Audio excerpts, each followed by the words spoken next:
Olá, estamos dando início a mais um programa Debates Le Monde Diplomatique Brasil, uma iniciativa do jornal Le Monde Diplomatique Brasil, em parceria com a TV PUC, com o canal universitário e com a TVT, a TV dos Trabalhadores. Hoje nós vamos entrar na discussão que está rolando na sociedade em torno da questão do Banco Central aumentar a taxa de juros, manter uma taxa extraordinariamente alta. O que significa isso? Por que tem gente brigando contra? Por que tem gente defendendo? E por que as taxas de juros no Brasil são as maiores do mundo? Nós vamos discutir isso com dois especialistas que eu vou apresentar para vocês agora.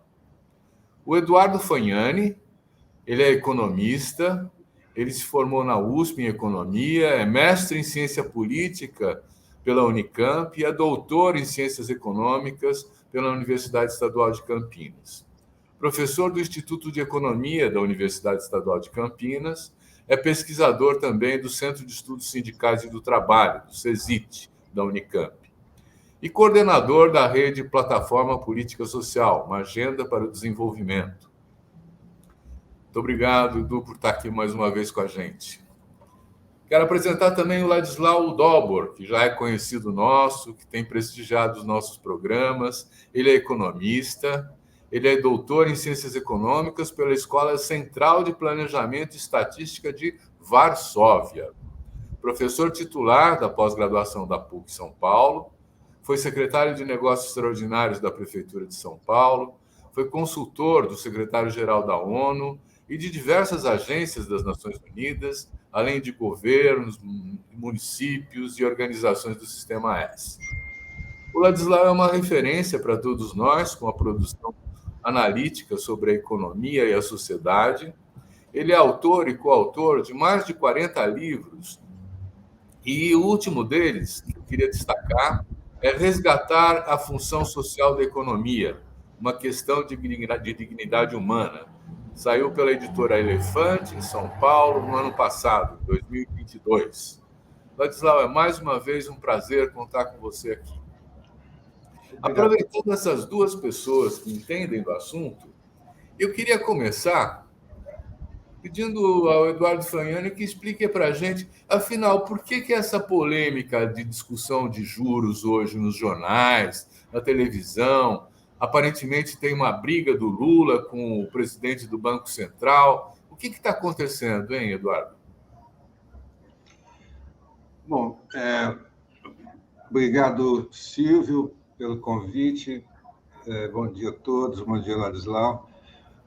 Olha, eu acho que o presidente Lula, corretamente, ele colocou a questão dos juros no centro do debate, né? Qual que é a questão? A questão é que os juros no Brasil são abusivos, não há nenhum parâmetro internacional, né, que justifique uma taxa de juros a 13,75. Quando você pega a maior parte dos países desenvolvidos, ou capitalistas centrais, a taxa de juros é negativa, ou seja, nos Estados Unidos, por exemplo, a inflação estava em torno de 8%, e a taxa de juros foi subindo em pequenas doses, deve estar em torno de 3,5%, 4%. Quer dizer, a taxa de juros é negativa. Quer dizer, se você aplicar o dinheiro nos Estados Unidos, você vai perder da inflação, né? E mais ou menos é isso que acontece na maior parte dos países sérios, né? Aqui no Brasil, a inflação está em torno de 6%, a taxa de juros é quase 14%, então você tem um juros real de 8%, 8% acima da inflação. Quer dizer, isso é algo que não tem paralelo, né? A outra questão que se coloca é por que a inflação está tão alta? Porque normalmente por que a taxa de juros é tão alta? Porque o aumento da taxa de juros, ela, na verdade, ela pode ter alguma eficácia, né, quando você tem o que os economistas chamam de inflação de demanda, né? Então, você tem uma situação de pleno emprego, rendas, salários, etc., etc., e as pessoas estão comprando. Então, tem um excesso de demanda, né? Então os preços sobem. Aí você aumenta a taxa de juros, ela pode ter efeito, né, para refriar essa demanda. E o que nós vemos nessa última subida do Banco Central, da taxa de juros? Né? Que não é inflação de demanda, a inflação tem a ver com o que os economistas chamam de choque de oferta. Quer dizer, com a pandemia, fecharam as fábricas, faltam as cadeias de produção tiveram descontinuidade, faltou produto e aumenta o preço, ou por conta da guerra, em função do aumento, por exemplo, de combustíveis. Não é? Quer dizer, o que um aumento da taxa de juros vai interferir na queda, né, de variáveis que simplesmente a taxa de juros não consegue. Qual o efeito da taxa de juros se o petróleo sobe internacionalmente, tá certo? Se reflete nos preços internos aqui. Então, são muitas as questões que têm que ser debatidas, né? Eu vou deixar aqui algumas questões que talvez a gente volte a debater. Quer dizer, eu acho que nós temos que pensar o que é essa autonomia do Banco Central, porque no Brasil, o Banco Central, além da missão de colocar os juros, a inflação no centro da meta, também tem a missão, né, de pensar na questão do desemprego, e isso não é cumprido. E uma outra questão que eu deixo aqui para a gente debater é o seguinte: até 2014, 2015, a meta de inflação era 4,5%. Então, o Banco Central tinha que fazer a inflação chegar ao centro da meta, 4,5%, com 2 pontos para cima, 2 pontos para baixo, quer dizer, em termos de 6, 6,5%, estava bom. De lá para cá, eles reduziram a meta de inflação, né? Se eu não me engano, hoje está em 3,5% a meta de inflação, tá certo? Eu pergunto para você, e para todos que estão nos ouvindo, nos últimos 50 anos, quando que a inflação no Brasil foi 3,5%? Nunca, nunca. Quer dizer, uma meta de inflação de 3,5% é absolutamente inviável por razões estruturais da nossa economia, mas se você pegar nos últimos 50 anos, a inflação nunca foi 3,5%. Tá certo? Então, você tem uma meta que é inatingível e, para cumprir essa meta, você tem que manter os juros artificialmente elevados, tá certo? O único momento que a inflação esteve abaixo, que eu me lembro agora, esteve abaixo de 3,5%, foi na pandemia, tá certo? Mas como é que você conseguiu isso? Tá certo? Teve o desemprego foi a 15%, o desemprego foi a 15%, teve uma queda na população, na população ocupada enorme, tá certo? Então, talvez eles estejam querendo isso, quer dizer, para atingir uma taxa de inflação de 3,5%, nós temos que ter uma taxa de desemprego de 15%. Né? Talvez seja esse o objetivo. Enfim, são muitas as incongruências desse sistema de metas de inflação no Brasil. Ótimo. Ladislau, explica para a gente por que essa diferença. O Banco Central Europeu está com 3% de taxa de juro, os Estados Unidos está com 4%, nós estamos com 13,75%. O que está acontecendo? O presidente do Banco Central tem razão? Você está sem som. Desculpe. Hoje a gente chama isso de narrativas, né? Na realidade, você elevar a taxa de juros sobre títulos da dívida pública para 3,75%, com um estoque de dívida da ordem de 7 trilhões, isso significa simplesmente que cada vez que você aumenta de 1% a taxa de juros, são 70 bilhões que vão para onde? Vão para os grandes aplicadores em títulos da dívida pública. Ou seja, o 1% do mais rico, ou o 0,1%, que são os grandes aplicadores, certo? Os bancos, certo? E isso significa... E uma parte da classe média alta que também tem aplicações nos títulos da dívida pública. Isso é simplesmente remuneração, né? Quando você paga juros assim, apareceu um artigo no Valor do Luque, a pesquisa que ele fez junto com outros, né, que 82% do aumento da dívida pública no Brasil se deve não porque o Estado se endividou para construir estradas, escolas, financiar saúde, coisa do gênero, fazer investimento no país, né? Essencialmente, 82% são simplesmente juros sobre juros. Eles ganham dinheiro com essa dívida, reaplica e vai aumentando o estoque da dívida, né? Na realidade, isso aqui não é econometria, tá? É simples aritmética. Quando você tem esse estoque de dívida, né, de 7 trilhões, você tem 13,75 de juros, ordem de grandeza, estão transferindo, os dados que eu tenho, para este ano, vão transferir entre 600 e 700 bilhões da mão do Estado para os grupos financeiros. Tá? Agora, o que acontece? De onde vem esse dinheiro que vai para esses grupos financeiros? Dos nossos impostos. Quem paga os impostos? Somos nós, né? Então, para você entender a lógica, porque tem lógica isso, e a lógica não é interesse do país, é interesse dos grupos financeiros que fazem aplicação em título da dívida pública. Quando você adquire essa dívida e ela é remunerada, quanto mais ela é remunerada, mais você ganha dinheiro. É tão simples assim. Tá?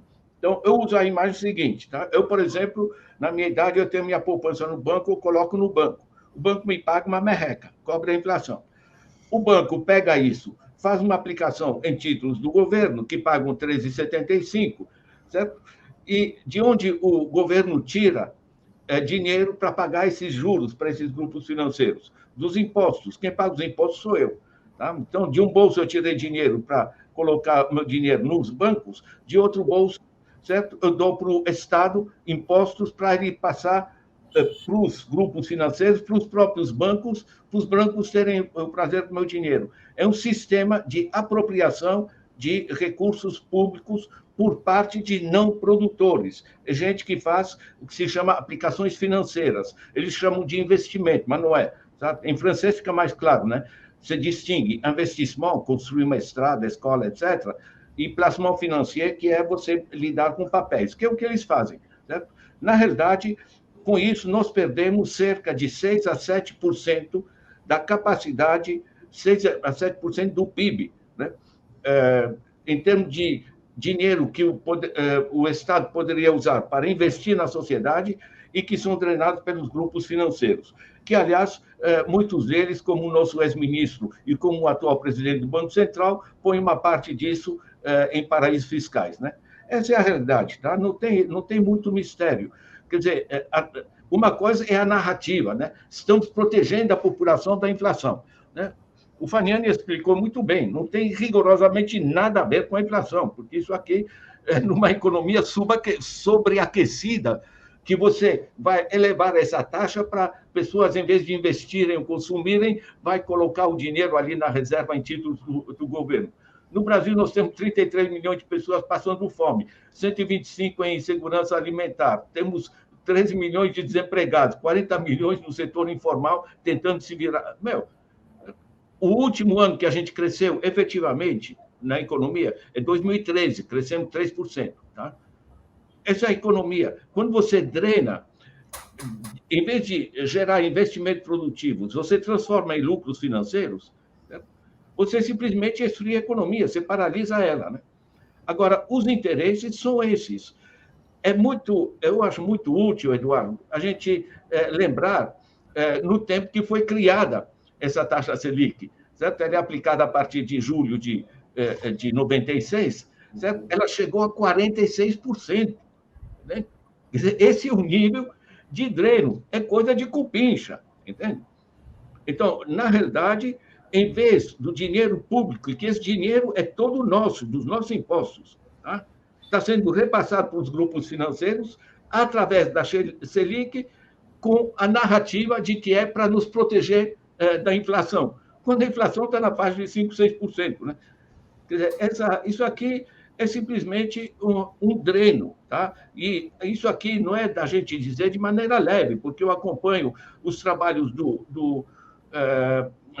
dos grandes economistas hoje. Pega como analisa o Piketty, como analisa o Stiglitz, a Mariana Mazzucato, a Kate Raworth e tudo, né?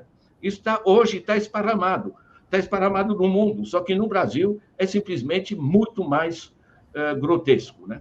É uma apropriação indébita. Então, Eduardo, por que é mais grotesco no Brasil, né? Porque eu estou imaginando que se você tem um setor financeiro mais hegemônico, de toda maneira tem um setor industrial que se contrapõe a esse tamanho dos juros. Quer dizer, tem gente que está querendo fazer a economia crescer, né? E como é que você explica que continua assim? Aliás, de uma maneira tão assintosa? Olha, é economia política, né, Silvio? Que o Banco Central, esse Banco Central que é autônomo, né, o que se diz independente, quer dizer, se você olhar o perfil das pessoas que estão lá, são pessoas do mercado financeiro, né? Quer dizer, esse é um outro ponto que eu acho que nós temos que discutir. E qual que é a composição de uma direção do Banco Central? Só gente do mercado financeiro? Tá certo? Então, e ele se baseia no quê? Se baseia no chamado Boletim Focus. O que é o Boletim Focus? As expectativas, basicamente, das agências, dos bancos, das corretoras, da área financeira, né? Então, em parte, vem por aí. Agora, eu queria só tocar num ponto que o Ladislau tocou, quer dizer, quando a gente pega o período 94-2002, né, a taxa de juros no Brasil chegou em vários momentos a 40%. 40%. A média do período é em torno de 28%. O que isso fez? Isso fez com que a dívida pública líquida no Brasil passasse de 30% para 60%. Dobrou a dívida pública em 8 anos. Tá certo? Então, quer dizer, depois, a partir de entre 2003 e 2014, 2013, né, com a redução da taxa de juros, no final dos governos Lula e Dilma, ela estava em torno de 6,5% na média, tá certo? Você conseguiu de novo reduzir essa relação de 60% para 35%, 34%, 37%. Né? Foram quase 10 anos para você fazer isso. Né? E o que, na verdade, acho que um ponto que é importante, quer dizer, hoje, de novo, essa relação subiu novamente. Né? Quer dizer, então, assim, a narrativa tem uma crise fiscal. Só que o que gera a crise fiscal é a taxa de juros alta. Isso aqui é uma loucura. Certo? O Ladislau disse aqui agora, quer dizer, nós gastamos esse ano com juros cerca de 600 bilhões. 600 bilhões, aumentou a dívida pública em 600 bilhões. Quando a gente estava discutindo a PEC da transição, discussões homéricas, jornais dizendo a PEC da gastança, não sei o quê. Quanto que era? 170 bilhões. Para quê? Para combater a fome, a miséria, a farmácia básica, tá certo? Quer dizer, é uma desproporção. É uma desproporção total. Quer dizer, entra a tal da responsabilidade fiscal e a responsabilidade social. Tá certo? Quer dizer, eu acho o seguinte, quer dizer, o sistema de juros,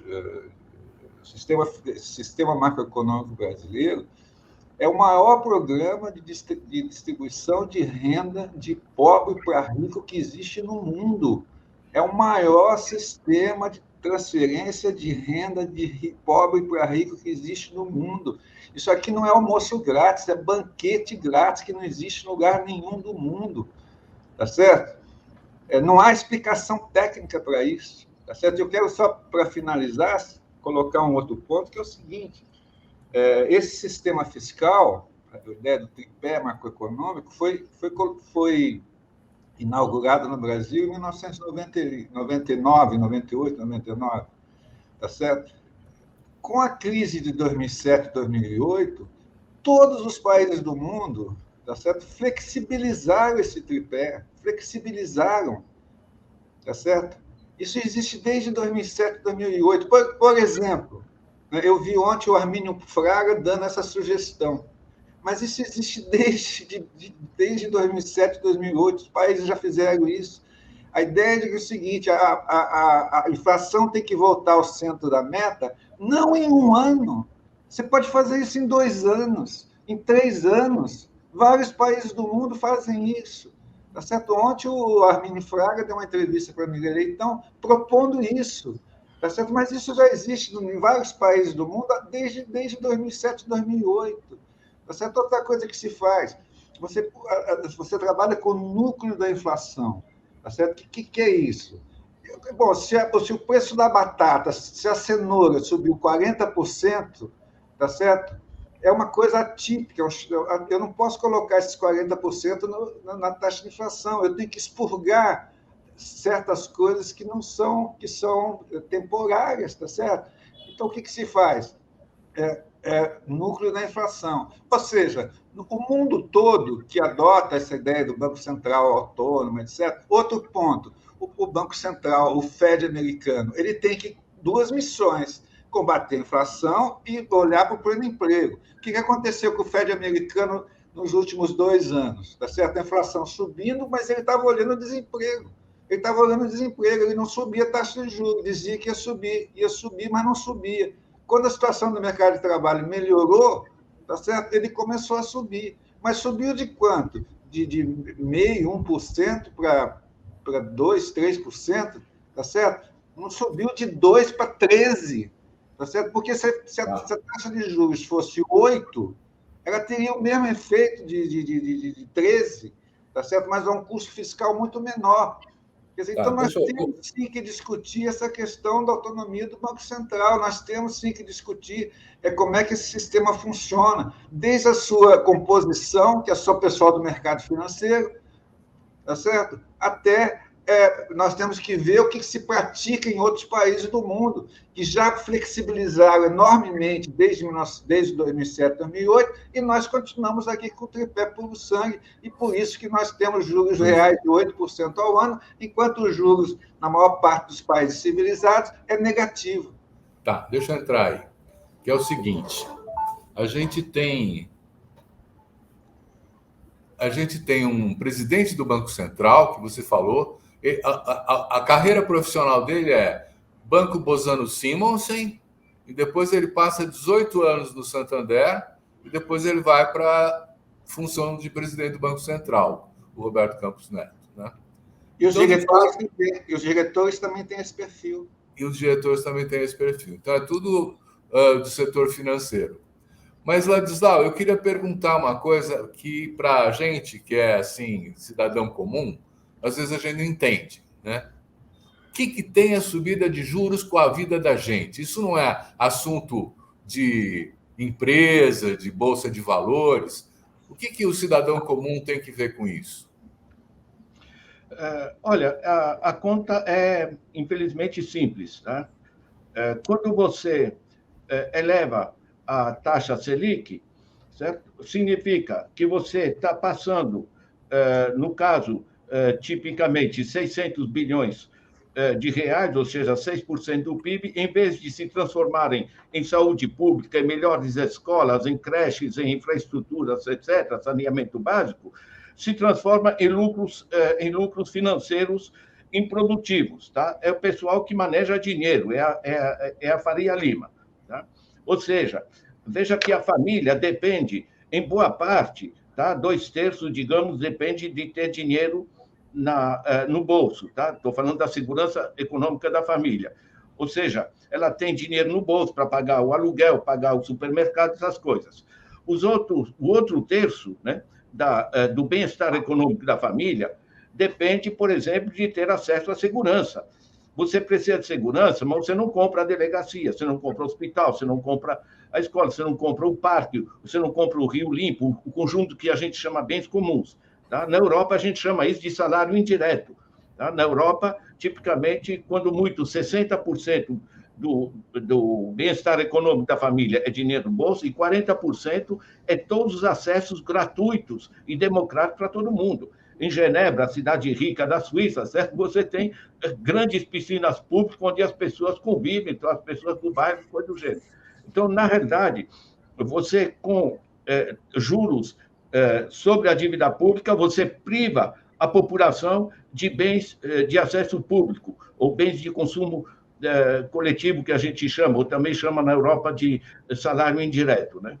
O segundo eixo é que, com a elevação de juros para as famílias, tá? Eu peguei o relatório do Banco Central, agora de 27 de janeiro, tá? Estatística monetária de crédito do Banco Central, ali onde está o Neto, certo?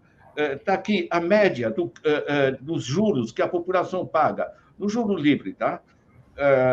Para pessoa física, 55,8%, a média de 2022, 55,8%. As empresas estão pagando 23,1%. Eu acompanho muito na Europa, né? Na Europa você vai pagar 3%, 4%, 5% ao ano, né? Eu acho muito simpático a mensagem, né, que o Santander me mandou, colocou simplesmente aqui no meu celular, né? Eu vou ler essa mensagem que vocês veem aqui. Santander, tá? Ladislas, ótima notícia para os momentos de sufoco. A taxa de juros do seu limite de conta caiu para 5,9 A.M. até 31 de 1 de 2023. Isso é algumas semanas atrás, tá? Ou seja, é uma oportunidade, né? Sabe o que é 5,9 A.M. 5,9 ao mês, ou seja, 100% ao ano. Certo? Na França, hoje, para pequeno empréstimo, passou de 9% ao ano, é crime. Tá? Eu peguei o dado na Banque de France. Eles escrevem usura, que é o equivalente de agiotagem, né? Isso aqui é agiotagem. Isso aqui do Santander, que estava ali o executivo, nosso amigo, o Neto, certo?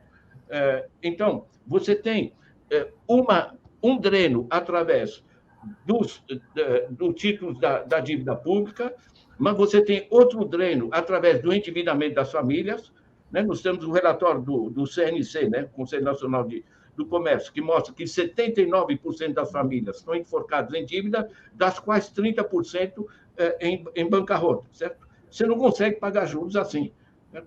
Uma pessoa faz a compra, saiu agora os dados da NEFAC, as compras a prazo, a massa da população tem que comprar a prazo a geladeira, não vai comprar à vista, certo? Está pagando 89%, praticamente o dobro do que eu pago, porque eu pago à vista, certo? Ou seja, os ricos pagam a metade do que paga o grosso da população.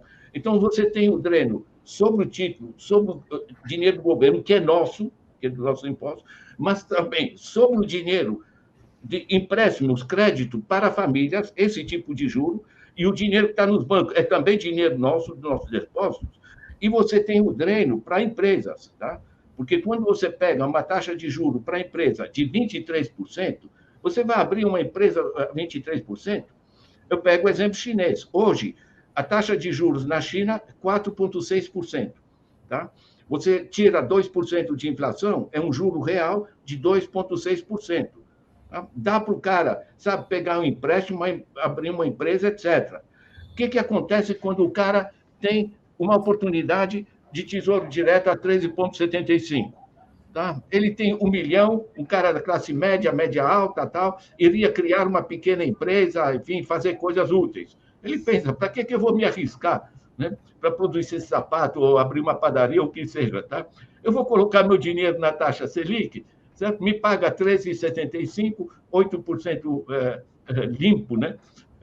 Descontada a inflação, de mão no bolso, não me dá trabalho. Ou seja, em vez das pessoas investirem na produção, gerarem emprego e produto e imposto, simplesmente eles drenam.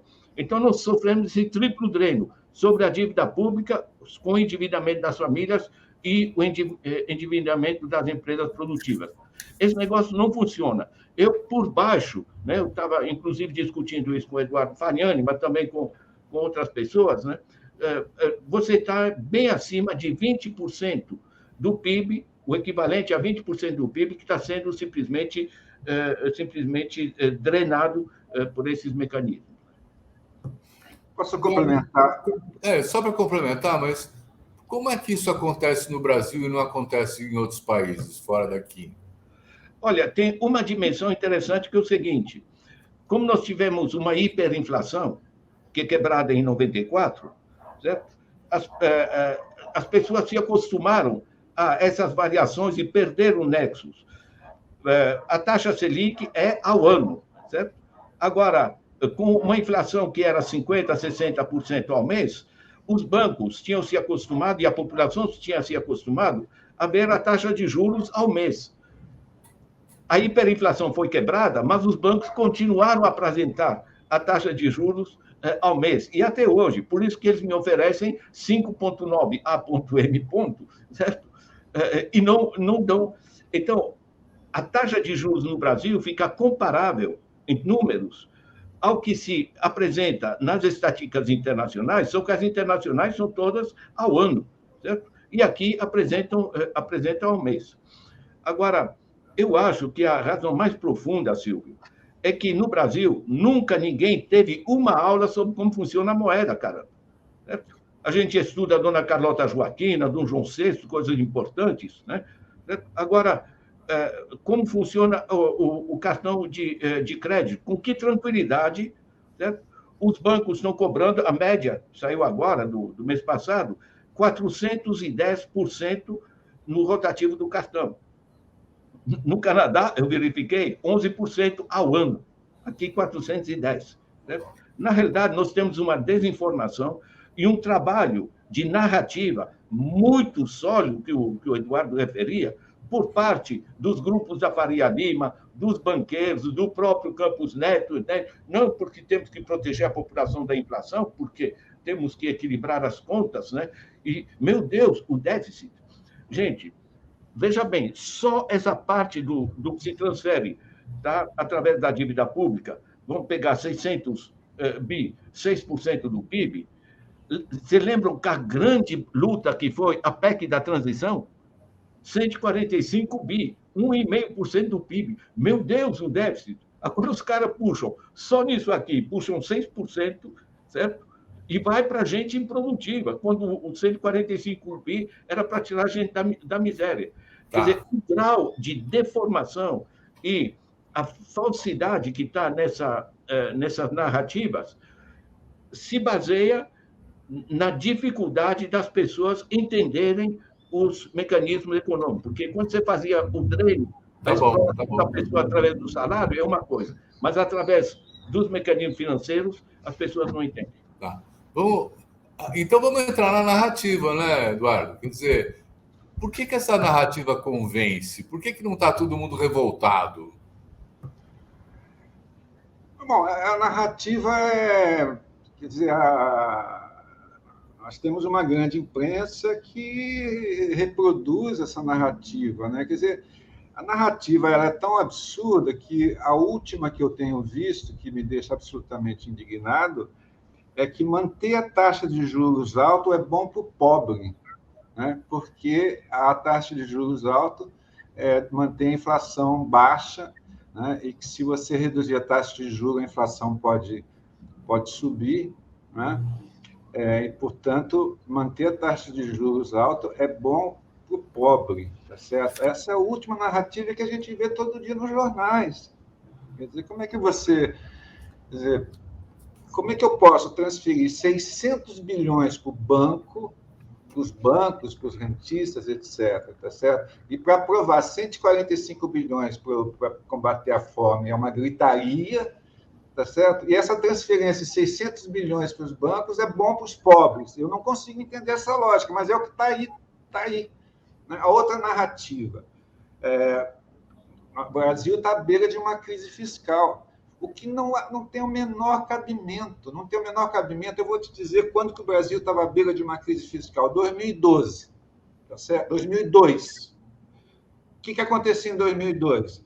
Nós tínhamos 18 bilhões de dólares de reserva externa. Devíamos para o Fundo Monetário Internacional, devíamos, a nossa dívida externa era brutal. qual que é a situação do Brasil hoje? Reservas de 370 bilhões de dólares. Tá certo? O Brasil é credor em moedas internacionais. Isso nunca aconteceu na história. Tá certo? A nossa dívida interna era 60% do PIB.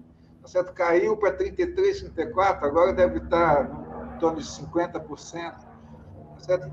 O Brasil, além de ter reservas, a dívida bruta em torno de 70%.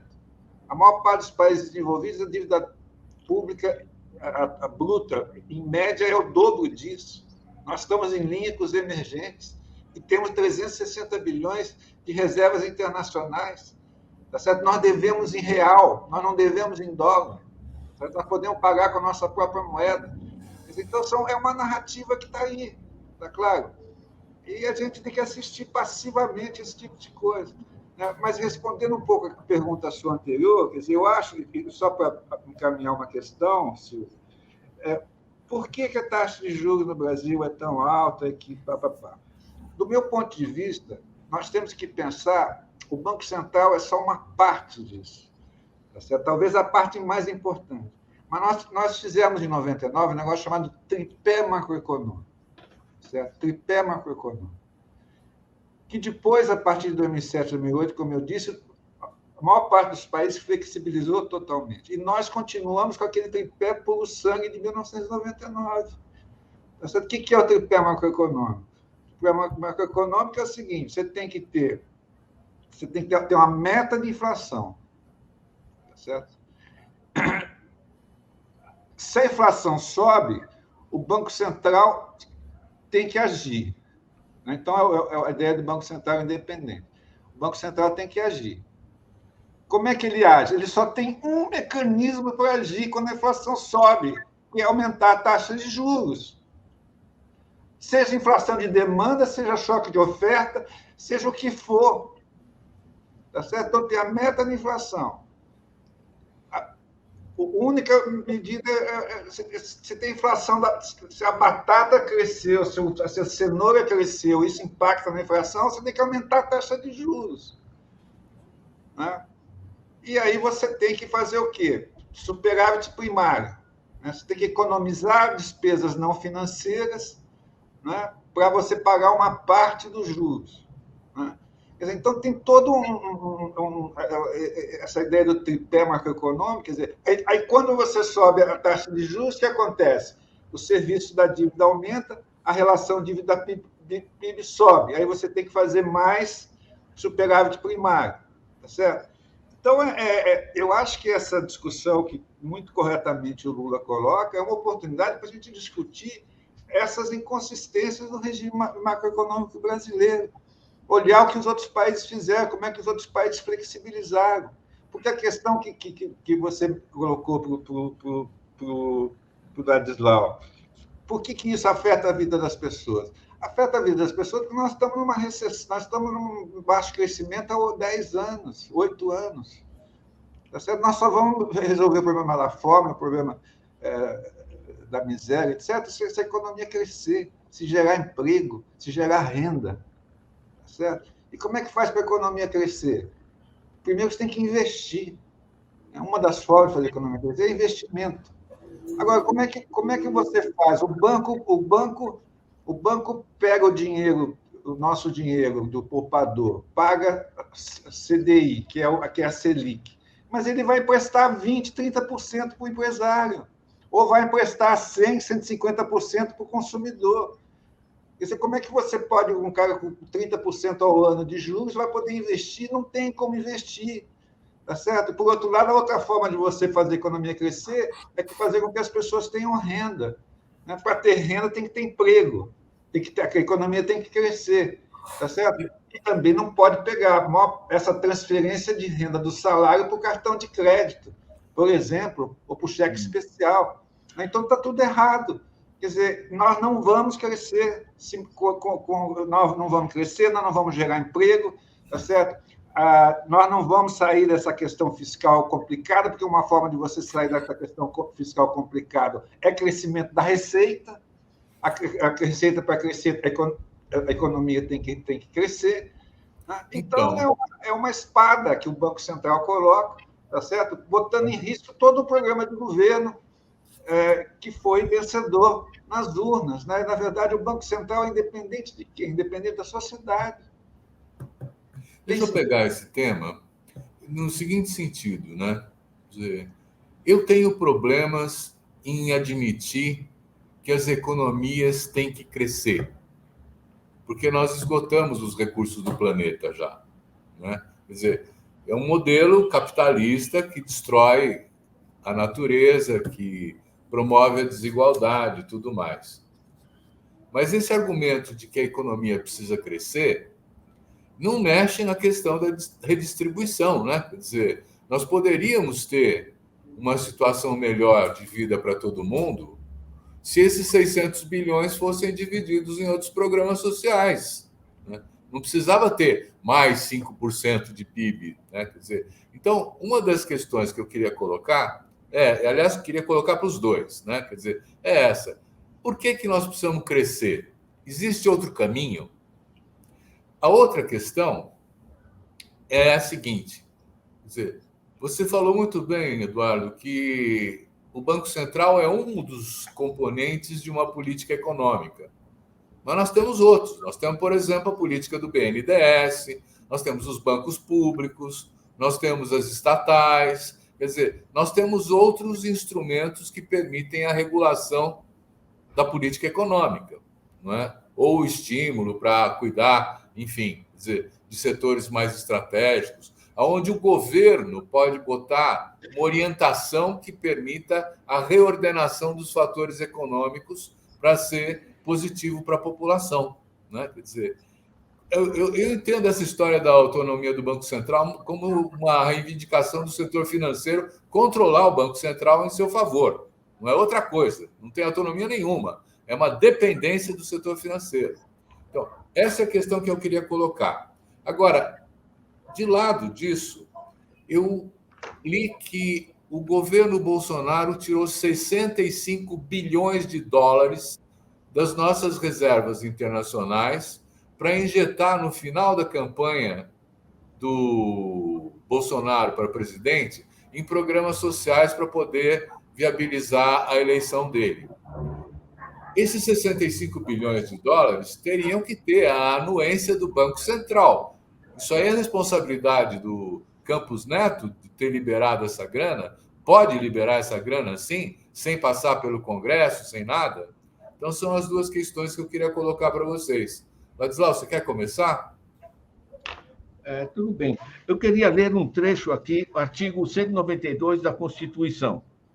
O sistema financeiro nacional será estruturado de forma a promover o desenvolvimento equilibrado do país e a servir aos interesses da coletividade. Tá? É o que sobrou. Tá? Porque, a pedido dos bancos, foi feita uma emenda constitucional que, em 2003, tirou o artigo 192, ficou só essa parte que eu li aqui. Portanto, tudo que eles estão fazendo, tá?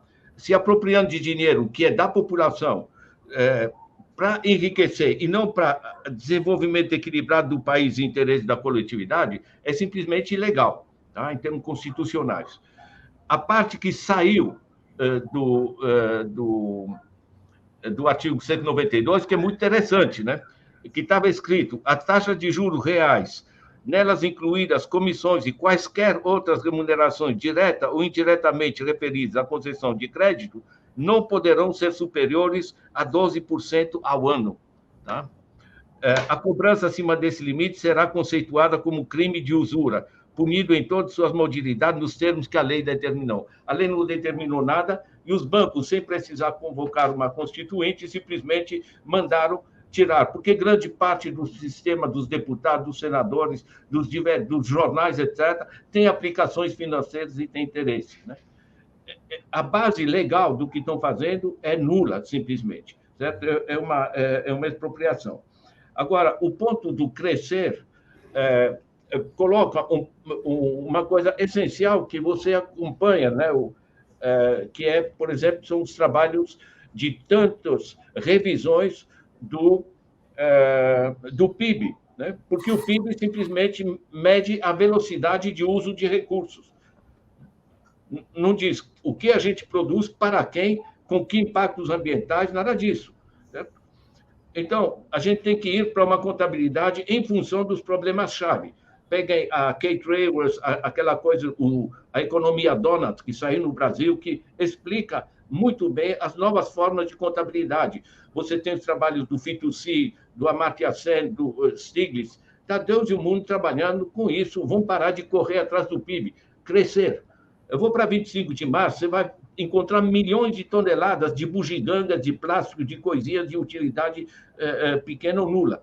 Certo? Na realidade, a gente tem que pensar o que a gente... A base material do bem-estar da família não é uma coisa enorme, são coisas básicas. Tanto assim que o rico, depois que enriqueceu, a partir de um certo nível, certo? Não melhora a felicidade dele, a vida dele, coisa do gênero. Certo? Na realidade, nós precisamos assegurar o básico para todo mundo. Em torno disso se coloca o problema-chave do Brasil, que é a desigualdade. Essa é o grande dilema, o grande desafio estrutural. Tá? Porque com essa concentração que nós temos, que aparece inclusive nos dados da Oxfam agora em Davos, né, é só tirar alguns porcentos dos bilionários, certo? Para assegurar o bem-estar geral das famílias. Eu faço uma conta ridiculamente simples. Tá? Eu pego os 10 trilhões do PIB, que deve dar mais ou menos, quando sair os números, em torno de 10 tri. Né? Do PIB mundial. Os 10 trilhões de reais do PIB. Tá? Dividido pela população, 215 milhões, vai dar mais ou menos 15 mil reais por mês por família de 4 pessoas. O que a gente produz anualmente de bens e serviços vai dar isso. Aí as pessoas me dizem, não, Ladislau, tem que trabalhar não com o produto interno bruto, mas com a renda nacional líquida e tal. Eu acompanhei todos os trabalhos aí com os tigres, essa coisa. Não muda nada. Eu trabalhei em países africanos onde realmente você não tem os recursos. O Brasil não. O Brasil está sendo treinado. Quer dizer, quando você pensa um negócio que a gente tem 33 milhões passando fome, e que na última safra, só de grãos, nós produzimos mais de 4 quilos por pessoa por dia, você divide a safra pela população. Ou seja, nosso problema não é econômico, nosso problema é de gestão política e social. Entende? O dinheiro está indo dos recursos públicos para a Faria Lima, está indo para os grandes bancos através do endividamento das famílias, está indo também para os grandes bancos através do endividamento das empresas. Isso aqui está paralisado, não tem como. E como disse o Eduardo, quer dizer, é o oitavo, eu calculo já que é o 10º ano que a gente está parado, né? O último ano que a gente cresceu foi 2013. Né? Quer dizer, na realidade, a gente tem que pensar não só que o problema é crescer, mas o que a gente produz, para quem e com que impactos ambientais. Esse é o dilema da reorientação geral do enfoque da economia. Isso são dilemas políticos e de organização social, de gestão. Não é problema de pobreza. O Brasil não é um país pobre. Eduardo. Bom, duas questões. Né? Você mencionou, bom, mas não tem só o BNDES, não tem só o Banco Central, tem o BNDES, o Banco Público, as políticas fiscais, etc. O problema é que o BNDES depende da taxa de juros. Quer dizer, depende da Selic, né? Quer dizer, a TJL, ela é referenciada em grande parte na Selic. Quer dizer, então, com essa taxa de juros, fica difícil até para o BNDES emprestar. Tá certo? Os outros bancos também. Né? Que eu ouvi o Mercadante dizendo que está tentando conversar com os bancos para criar uma taxa de juros mais baixa para os microempresários, etc. Não sei como é que está essa negociação. Mas a Selic se reflete também no custo dos empréstimos, tanto do BNDES como dos bancos públicos. Outra questão é a seguinte, Silvio, eu falei que nós temos que discutir, a discussão mais geral são as inconsistências do modelo macroeconômico brasileiro, eu falei do tripé econômico, mas olha só que interessante esse processo de captura, tá certo? O que se fez? Se fez assim, olha, política monetária, o Banco Central cuida. O Banco Central é autônomo e é dirigido pelo mercado. Aqui nós que cuidamos. Vocês cuidam da política fiscal, tá certo? Que já é uma loucura, porque não dá para você fazer política fiscal vai para um lado e a monetária vai para o outro. Mais ou menos. Mas vocês cuidam por fiscal. O governo cuida da política fiscal. Só que aí eu faço o seguinte, eu faço um monte de amarras, tá certo? Eu faço a lei de responsabilidade fiscal, eu faço metas de superávit primário, eu faço o teto dos gastos, tá certo? Então, assim, na verdade, você tem uma macroeconomia que está presa com amarras, né? Isso aqui eu me pergunto assim, você pega toda a discussão das políticas keynesianas, anticíclicas, do pós-guerra, etc. É impossível você fazer políticas anticíclicas no Brasil, seja porque a política monetária é um banco central que age da forma que nós estamos vendo já há muito tempo, né? E na ponta da política fiscal você tem amarras que impedem isso. A segunda questão é a questão do crescimento. Eu entendo o que você está querendo dizer, e aí nós temos que pensar em 2 pontos, né? O primeiro é o seguinte, é um ponto que é complexo, mas eu te digo o seguinte, olha, a população economicamente ativa são 100 milhões de pessoas. Desses 100 milhões de pessoas, cerca de 50 ou 60 ou está desempregada ou está em ocupação precária, em plataformas, por conta própria, etc. Tá certo? Com baixos salários, segurança.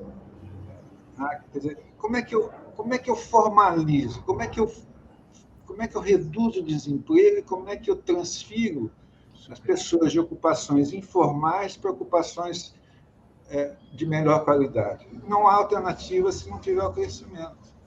Tá certo? Segundo ponto, isso pode ser um motor do crescimento, como já foi feito. Porque se as pessoas têm mais dinheiro, elas podem comprar, ativam o mercado interno, aquela coisa toda que a gente já viu. A técnica está dizendo que nós temos mais 1 minuto, Edu. Tá. O tempo passou. Tá, então, só terminando é o seguinte, então eu acho que tem essa questão do crescimento. Agora, o que está na diretriz do governo do Lula, tá certo, é o seguinte, nós temos que fazer o que a Mariana Mazzucato faz, a questão das missões ambientais e sociais. Você tem que ter um investimento que faça, por exemplo, a transição ambiental, tá certo? Um outro tipo de coisa, um exemplo que é mais fácil as pessoas perceberem, é o complexo industrial da saúde. Quer dizer, o SUS é o maior sistema público de saúde do mundo, tem uma demanda enorme de medicamentos, de esparadrapo, de tudo que você pode imaginar. Por que nós não produzimos isso aqui dentro? Tá certo? Essa é uma forma de você crescer, se industrializar, né, através dessas ideias das missões sociais e ambientais. Muito bom. Olha, eu quero agradecer muito ao Ladislau Dobor, ao professor Eduardo Fagnani, pela conversa que nós tivemos, que ajuda a esclarecer um pouco essa situação. Convidar todos os nossos leitores e assistentes a acompanhar o último livro lançado pelo Ladislau Dobor, Resgatar a Função Social da Economia, porque ele também entra nesses temas que nós estamos discutindo agora de uma maneira brilhante, muito clara, muito didática. E agradecer também a você que nos assiste, dizendo semana que vem tem mais. Obrigado.